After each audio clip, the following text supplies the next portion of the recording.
اعوذ باللہ من الشیطان الرجیم بسم اللہ الرحمن الرحیم رب زدنی علما رب زدنی علما رب زدنی علما۔ حجاب کی ضرورت کیوں اور حیا کا تقاضا کیوں؟ حجاب حکم ربی ہے اور حجاب کی طلب اور ضرورت فطری ہے۔ شیطان کے ورگلانے پر آدم و حوا نے شجر ممنوعہ کا پھل کھا لیا تو ان کا لباس جنت اتر گیا۔ انہوں نے اپنے تن کو پتوں سے ڈھانپ لیا، گویا اپنے جسم و جان کی حفاظت، بچاؤ اور اسے چھپانا انسان کے شعور کا لازمی تقاضا ہے۔ حجاب اس کی آزادی اور پاکیزگی کا جوہر ہے۔ سورہ شمس میں اللہ تعالیٰ فرماتے ہیں قد افلح من زکاہا، بے شک فلاح پا گیا جس نے اپنے آپ کو پاک رکھا۔ حجاب و لباس دراصل بنی آدم علیہ السلام کے اس علم و آگہی اور شعور کا نام ہے کہ میرا جسم و جان امانت ہے۔ حجاب سے ہی اس امانت کی حفاظت اور ترقی ممکن ہے، اور حیا مسلمان عورت کا امتیازی وصف ہے، پہچان ہے، اور اسی میں میری اور آپ کی نجات ہے، اور یہی وہ چیز ہے جسے اختیار کر کے میں اور آپ خاتون جنت سیدہ فاطمہ رضی اللہ تعالی عنہا کی قیادت میں جنت کی طرف جا سکتے ہیں۔ اگر خدا نہ خواستہ جتنی زور کے ساتھ اور جتنی زیادہ محنت کے ساتھ حیا جیسی چاہت کو اور اس امتیازی وصف کو ہم سے چھیننے کے لیے جد و جہد کی جا رہی ہے، پلاننگز ہو رہی ہیں، محنت ہو رہی ہے، حیا جیسی چاہت کو چھیننے کے لیے پلاننگز ہو رہی ہیں، اور اتنی زیادہ نت نئی اور پرکشش چیزیں ہماری طرف بھیجی جا رہی ہیں کہ خود کو اور اپنی نسل کو بچانا بہت مشکل محسوس ہو رہا ہے۔ یہ بالکل اسی طرح ہے جیسے کوئی تیز سیلابی ریلا آئے اور پانی کے تیز بہاؤ میں ہم سوئے ہوں اور ہمیں خبر نہ ہو، اور جب پانی ہمارے ٹہنوں ہمارے گھٹنوں سے اوپر آ جاتا ہے تو ہم ہڑبڑا اٹھتے ہیں کہ یہ کیا ہو رہا ہے، یہ ہم کس جگہ کے اوپر آ کے پھنس گئے ہیں، ہمیں تو خبر ہی نہیں ہوئی۔ بالکل اسی طرح بے حیائی کے ریلے، سیلاب اور طوفان آ گئے ہیں کہ ہمیں خود کو اور اپنی نسل کو اس طوفان سے بچانا مشکل نظر آتا ہے۔ نبی پاک صلی اللہ علیہ وآلہ وسلم نے فرمایا حیا کیا ہے؟ سب سے بڑی حدیث ہے ہمارے پاک پیغمبر صلی اللہ علیہ وآلہ وسلم کی، صحیح بخاری کی حدیث، حیا خیر لاتی ہے۔ اور دیکھیں حیا کیا ہے؟ میں اور آپ سمجھتے ہیں کہ ہماری ظاہری زیب و زینت جو ہے اس کو اگر مردوں سے ہم بچا لیتے ہیں، گھر سے باہر نکلتے ہوئے ہم عبایا پہن لیتے ہیں تو ہم بڑے ہی باحیا بن جاتے ہیں۔ عبایا پہن لیا، گھر کی چار دیواری سے باہر نکلے تو ہم بہت زیادہ باحیا ہیں، جبکہ رسول اللہ صلی اللہ علیہ وآلہ وسلم کی تعلیمات سے یہ بات واضح ہوئی کہ حیا ہماری زندگی کے ہر شعبے میں موجود ہے۔ ہماری زبان میں حیا، ہماری آنکھ میں حیا، ہمارے کانوں کی حیا، ہمارے جسم کی حیا، ہمارے چلنے پھرنے کی حیا، اور ہماری اداؤں کی حیا، حتیٰ کہ رسول اللہ صلی اللہ علیہ وآلہ وسلم نے فرمایا یہاں تک تمہارا اللہ اس بات کا زیادہ حقدار ہے کہ تم اس سے حیا کرو۔ تو صحابہ نے پوچھا یا رسول اللہ صلی اللہ علیہ وآلہ وسلم، اللہ سے حیا کا کیا انداز اور کیا طریقہ ہو سکتا ہے؟ تو میرے پاک پیغمبر صلی اللہ علیہ وآلہ وسلم نے جواب میں فرمایا دو باتوں کا خیال رکھنا کہ اللہ سے حیا کیا ہے کہ وہ نوالا جو میرے منہ سے ہو کر میرے پیٹ میں جا کے پہنچے گا وہ کیسا ہے، کیا وہ پاک ہے؟ اس نوالے کو چیک کرنا اور حرام سے بچ کر پاک اور طیب کھانا، یہ اللہ سے حیا ہے۔ اور حیا کیا ہے کہ میرا میرا دماغ اور یہ میرا سینہ، کہ جو میں سوچ رہی ہوں اور یہ جو میرے اندر ایک فکر چل رہی ہے وہ فکر مثبت ہونی چاہیے، وہ سوچ مثبت ہونی چاہیے، یہ اللہ سے حیا ہوتی ہے۔ اب دیکھیں میں گفتگو کرتے ہوئے احتیاط کر سکتی ہوں کہ میں کبھی ایسی بات نہ کروں آپ سب کے سامنے، آپ کے ساتھ، کہ آپ میرے بارے میں کچھ غلط نہ سوچیں، میرے بارے میں آپ کوئی غلط رائے قائم نہ کریں۔ میں گفتگو کرتے ہوئے احتیاط کر سکتی ہوں، لیکن جو میرے اپنے خود کے وجود کے اندر چل رہا ہے وہ کیا ہے؟ وہ میری اللہ سے حیا ہے۔ یہ ہوتی ہے حیا کہ ہماری سوچ اور ہمارا دل وہ کیا سوچتا ہے، ہماری تنہائیاں پاک ہیں یا نہیں ہیں۔ میں یہاں پہ آ کے جب سوچوں کہ میں اپنی سوچوں کو، اپنی فکروں کو مثبت کروں، اور مجھے اس بات کا احساس ہو اور فکر لگ جائے کہ میں نے جب بھی سوچنا ہے، جب بھی کسی بات کا غم کرنا ہے، اپنے آپ کو کوئی روگ لگانا ہے، یہ نہیں کرنا، تو وہ صرف اور صرف وہ ہوگا کہ جس سے میرے مالک نے مجھے منع کیا ہے، اور میں نے کرنا کیا ہے، وہی کرنا ہے کہ جس سے کرنے کا حکم اللہ اور اس کے رسول صلی اللہ علیہ وآلہ وسلم نے مجھے دے دیا ہے۔ میری زبان کیا بولتی ہے مجھے یہ پتہ ہونا چاہیے، مجھے پتہ ہو کہ میری زبان سے کیا ادا ہوتا ہے۔ اگر میری عمر 35، 40، 45 اور 50 کے قریب آ گئی اور مجھے قرآن پاک صحیح تلفظ سے پڑھنا نہیں آیا، اور باقی ساری دنیا سے میں باتیں کرتی ہوں اور باتیں کرنے میں لوگ مجھے مان گئے ہیں کہ میں تو ایک بہت ہی بہترین انداز گفتگو کرنے والی عورت ہوں، اور بات کر کے اگلے فرد کو جو ہے وہ منا لینے والی اور قائل کر لینے والی ہوں، تو یہ کوئی بڑی کامیابی نہیں ہے۔ بڑی کامیابی تو یہ ہوتی ہے، بلکہ بڑی کامیابی تو یہ ہے کہ ہم قرآن پڑھیں جب، تو سیدنا عمر رضی اللہ تعالیٰ عنہ کی پیاری بہن حضرت فاطمہ رضی اللہ عنہا کی طرح پڑھیں کہ عمر رضی اللہ تعالیٰ عنہ جیسے سخت دل والا بھائی جو دروازے کو غصہ سے پیٹ رہا ہے اور غصے سے کہتا ہے کہ دروازہ کھولو، تو اندر سے پوچھا گیا کون؟ جواب آیا کہ عمر۔ تو بہن نے جب دروازہ کھولا، عمر رضی اللہ تعالیٰ عنہ کا جلال پورے جوبن پر تھا۔ انہوں نے اپنی بہن کو بالوں سے پکڑا اور اپنے ہاتھوں سے مارنا شروع کر دیا، تھپڑ برسانے شروع کر دیے کہ ان کی بہن کے چہرے سے خون رسنا شروع ہو گیا۔ لیکن پھر بھی، اس کے باوجود بھی وہ کہنے لگیں کہ عمر، جس ماں کا دودھ تو نے پیا ہے اسی ماں کا میں نے پیا ہے، اگر تو کفر پر پختہ ہو گیا ہے تو میں بھی اسلام پر پختہ ہو گئی ہوں، یا یہ مجھے ایسی بلندی مل گئی ہے کہ عمر تو مجھے یہاں سے نہیں گرا سکتا، میں جم گئی ہوں یہاں پر، تجھ سے کچھ نہیں ہو سکتا۔ اور پھر اس کے بعد وہ کہتے ہیں کہ تم کیا پڑھ رہی تھی، میرے آنے سے پہلے یہاں پر کیا تھا؟ اور ان کی بہن، ان کی پیاری بہن 16واں پارہ ہے اور وہ سورہ طٰہٰ کی تلاوت کرنے لگی۔ طٰہٰ ما انزلنا علیک القرآن لتشقی، ہم نے یہ قرآن اس لیے پیدا نہیں کیا کہ آپ لوگ مشقت میں پڑ جاؤ، بلکہ ہم نے تو یہ قرآن اس لیے بھیجا ہے کہ آپ کی زندگیاں سہل اور آسان ہو جائیں، آپ مشکلات سے نکل آؤ۔ اور جب یہ آیات حضرت عمر فاروق رضی اللہ تعالیٰ عنہ کی بہن کی زبان پہ آئیں، عمر رضی اللہ تعالیٰ عنہ، ان کا دل روشن ہونے لگا، ان کی آنکھیں برسنے لگی، جسم لرزنے لگا، کہنے لگے، فرمایا مجھے پکڑاؤ، یہ کیا ہے؟ بہن نے کہا نہیں، میں آپ کو ایسے دینے والی نہیں ہوں، سورہ واقعہ کہتی ہے کہ ناپاک ہاتھ میں یہ صحیفہ نہیں دینا، جائیں غسل کر کے آئیں اور میرے پاک پیغمبر، میرے حبیب صلی اللہ علیہ وآلہ وسلم کے قدموں میں جا کے بیٹھیں اور میرے حبیب سے کلمہ پڑھ لیں، پھر میں یہ آپ کو صحیفہ دوں گی۔ حضرت عمر رضی اللہ تعالیٰ عنہ کی نگاہیں جھک گئیں، وہ غسل کر کے لرزتے قدموں سے رسول اللہ صلی اللہ علیہ وآلہ وسلم کی طرف بڑھے، اس پیارے حبیب صلی اللہ علیہ وآلہ وسلم کی جانب قدم بڑھائے کہ جن کی دعا سے اللہ رب العزت نے عمر کا دل ہدایت کے لیے کھول دیا تھا۔ تو ہم نے آج یہ دیکھنا ہے کہ کیا ہماری زبان سے ایسا قرآن اور ایسی تلاوت جاری ہوتی ہے، وہ پڑھ کے اور اس کو ادا کرنے سے ہمارے اپنے وجود کے اندر جو ہمارا اپنا دل ہے وہی تبدیل ہو سکے، قرآن کے الفاظ ہمارے دل کی سختی کو نرمی کے اندر تبدیل کر سکیں۔ آج ہمارے پاس موبائل کو استعمال کرنے کے لیے بہت وقت ہوتا ہے، لیکن جو ہمارا قرآن پاک ہے، جو ہماری ضابطہ حیات ہے، ہمارے اسلام نے جو ہمیں سب سے بڑا ایک خوبصورت آسمان کا تحفہ دیا ہے ہمارے نبی نے، وہ آج شیلفوں کے اوپر گھر میں اونچی اونچی جگہوں پر نہ پڑا ہوتا ہے، اور اس کو کھول کے دیکھنے کے لیے ہمارے پاس وقت نہیں ہوتا۔ تو جب ہم قرآن سے جڑیں گے تو حیا اور ایمان، یہ دونوں چیزیں لازم و ملزوم ہیں۔ نماز بے حیائی سے روکتی ہے، اور قرآن پر نگاہیں جس وقت پڑتی ہیں قرآن کے حرف حرف کے اندر، تو پھر ساتھ ساتھ جیسے جیسے ہم وہ دیکھ کر پڑھتے جاتے ہیں تو آنکھوں میں حیا اترتی ہے۔ مجھے یہ سوچنے کی ضرورت ہے،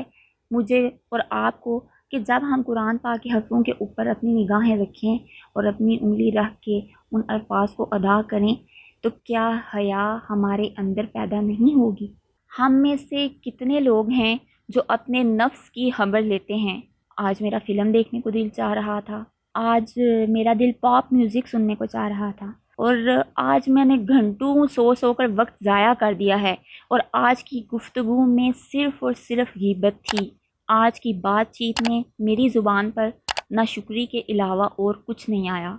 جھوٹ تھا، مذاق میں، ہنسی مذاق میں کسی کی کردار کشی تھی۔ اللہ کا پیغام اور اللہ کے پیارے حبیب محمد صلی اللہ علیہ وآلہ وسلم کا نام میری گھنٹہ یا 2 گھنٹہ کی مجلس میں موجود ہی نہ تھا، اور جس وقت میں گپ شپ لگانے پر آؤں تو اس میں پیارے اللہ اور محمد پاک صلی اللہ علیہ وآلہ وسلم کا نام تو کہیں موجود ہی نہیں ہوتا۔ اور موسٹلی اس گپ شپ کا موضوع یہ ہوتا ہے کہ صبح فنکشن ہے، اس فنکشن کے اوپر جانا ہے، تم نے کیا پہننا ہے، تم نے کیا پہننا ہے، اور تم نے کون سا لباس پہننا ہے، اور تم نے کیسی تیاری کی ہے۔ یہ ہم سب آپس میں دکھا کر خوش ہو رہی ہوتی ہیں اور مزے کرتی ہیں، ایک دوسرے کو اپریشیٹ کرتی ہیں، اور جس لباس کے اوپر اور جس انداز پہ اور جس تیاری کے اوپر ایک دوسرے کو داد دے رہی ہوتی ہیں،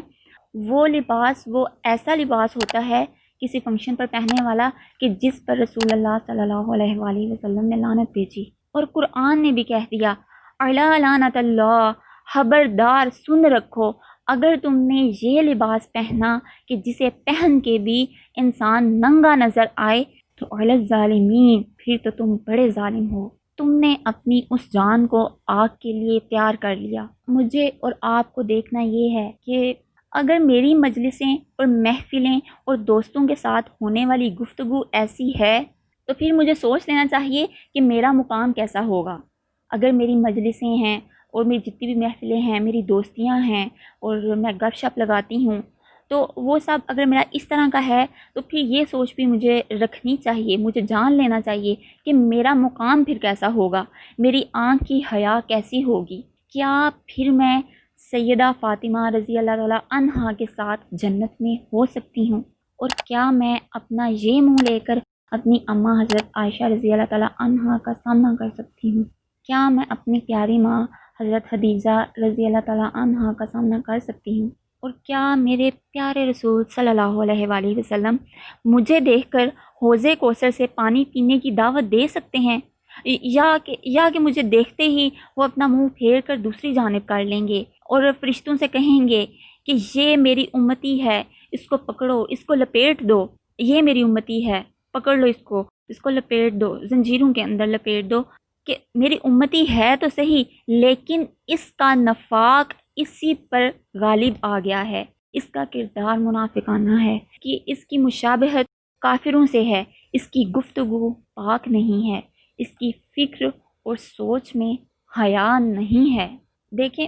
میری سوچ میں اگر حیا و شرم موجود ہے ہی نہیں تو میں کس منہ سے اپنے نبی کی امتی ہونے کا دعویٰ کروں؟ تو میری فکریں اور میری سوچیں کیا ہیں؟ سب سے اہم بات یہ میری مصروفیات، کہ جب ان کو ترازو پر تولا جائے گا کہ جس کے بارے میں قرآن نے کہا ہے کفا بنفسک اليوم علیک حسیبا، آج تو تیرے لیے تیرا حساب ہی کافی ہے۔ ہم نے تجھے کیا کہنا ہے، ہم نے تجھے کیا کہنا ہے؟ کھڑی ہو جا، ادھر یہاں کھڑی ہو جا، تیرے کرامن کاتبین جہاں موجود ہیں، اپنا حساب ان سے لے اور اس ترازو کے اندر رکھ اور دیکھ تیری نیکی کا پلڑا بھاری یا تیرے گناہ کا۔ پھر کیا ہوگا؟ زبان کہے گی یا لیتنی، ہائے افسوس افسوس، لا اصغرا ولا اکبرا، کوئی چھوٹی بات، کوئی چھوٹی سے چھوٹی بات یا کوئی بڑی بات میرے مذاق ایسے ہی کہہ دیا تھا، بس ایسے ہی منہ سے نکل گیا تھا، میں نے تو مذاق میں بات کی تھی، میں نے تو سوچا بھی نہ تھا کہ یہ بھی حساب دینا ہے۔ مذاق کے اندر چھوٹے چھوٹے بولے گئے الفاظ، جبکہ میرا مالک بار بار مجھ سے کہہ رہا تھا تجدوہ عند اللہ، تجدوہ عند اللہ، تم اپنے اللہ کے پاس ہر چیز کو موجود پاؤ گے۔ کیا موجود پاؤ گے؟ رائی کے دانے کے برابر بھی جو تمہارا عمل ہوگا وہ وہاں موجود پاؤ گے، رائی کے دانے کے برابر۔ آج یوم حساب ہے تو یہ میرے اور آپ کے محاسبے کا دن ہے، یوم حساب ہے، ہم نے دیکھنا ہے ہماری حیا و ہماری شرم کہاں پہ ہے۔ یہ میرے اور آپ کے محاسبے کا دن ہے، میرے اور آپ کے جائزے کا دن ہے، یہ تو اپنے آپ کو چیک کرنے کا دن ہے، اور اس جائزے کی طرف قرآن مبین نے مجھے اور آپ کو متوجہ کیا ہے۔ سورہ حشر میں اللہ کہتے ہیں تم میں سے ہر ایک شخص کو چاہیے، وَلْتَنْظُرْ تمہیں چاہیے کہ چیک کرو، نفس ما قدمت لغد کہ تم نے آگے کیا بھیجا، تمہارے نفس نے کیا حاصل کیا، تم نے آگے کیا بھیجا۔ میری گفتگو کیسی، میری آنکھ کی شرم و حیا کیسی، میری ادائیں کیسی، آج مجھے اور آپ کو ریجھنے اور رجھانے پر لگا دیا گیا ہے۔ آج ہمیں اسی کام کے لیے ابھارا جا رہا ہے۔ آج ہم کتنا وقت ٹک ٹاک پر ریجھنے اور رجھانے میں لگا رہی ہیں، اور جب میں خوب سج کر سنور کر خوب سے خوب تر زیب و زینت اختیار کر کے اپنے گھر کی چار دیواری سے باہر قدم رکھتی ہوں تو میری چال اور ڈھال بالکل بدل چکی ہوتی ہے، میری ادائیں ہی کچھ اور ہوتی ہیں۔ اس وقت میں گھر کے اندر تو کسی اور ہی انداز میں چل رہی ہوتی ہوں، کسی اور ہی انداز میں دیکھ رہی تھی، لیکن جس وقت جب میں اپنا چہرہ میک اپ سے مزین کر کے اور سج سنور کر میں نے اپنے گھر سے قدم باہر نکالا، گلی میں قدم رکھا، تو میرا انداز اور میری ادائیں ہی بدل گئی، میرے قدم اٹھانے کا طریقہ ہی بدل گیا۔ یہی ریجھنا اور رجھانا ہے، سب کچھ ہمارے سامنے ہے، کچھ بھی چھپا ہوا نہیں۔ آج دیکھ لیں کہ یونیورسٹی جانے کے لیے ہوا کی بیٹیاں باہر روڈ پر سرے عام باہر روڈ پر وہ کھڑے ہو کر یونیورسٹی پوائنٹ کا انتظار کر رہی ہوتی ہیں ٹائم سے پہلے، تو وہ منظر دیکھنے والا یہ مجھے بتانے کی ضرورت نہیں، میرے اور آپ کے سامنے ہے کہ ہم روڈ پر کس انداز میں کھڑی ہوتی ہیں، کس حلیے میں کھڑی یونیورسٹی بس کا انتظار کر رہی ہوتی ہیں۔ یہ میری خود کی ڈیوٹی ہے اور میری ذاتی ذمہ داری کہ میں ایک نظر خود کا جائزہ لوں کہ جو میں نے پہنا ہے یہ نہ پہننے کے برابر ہے، میرا لباس اور میری نگاہ کیسی ہے، یہی میری ذاتی ذمہ داری ہے۔ حدیث ہے کہ حیا جس چیز میں ہوتی ہے اسے زینت دیتی ہے،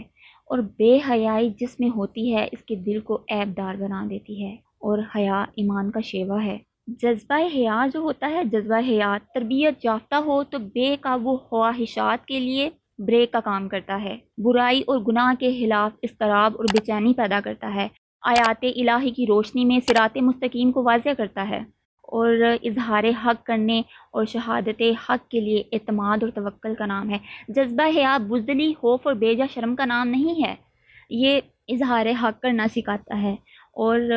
پورے اعتماد اور توکل کا نام بندوں کے سامنے دبنے اور جھکنے کا نام نہیں ہے۔ بندوں کے سامنے حیا سوال کرنے سے بچاتی ہے، کسی اور کے مال اور دوسرے کے پاس موجود چیزوں کے اوپر حرص و لالچ کی نگاہ ڈالنے سے روکتی ہے، یہ چیز سکھاتی ہے حیا۔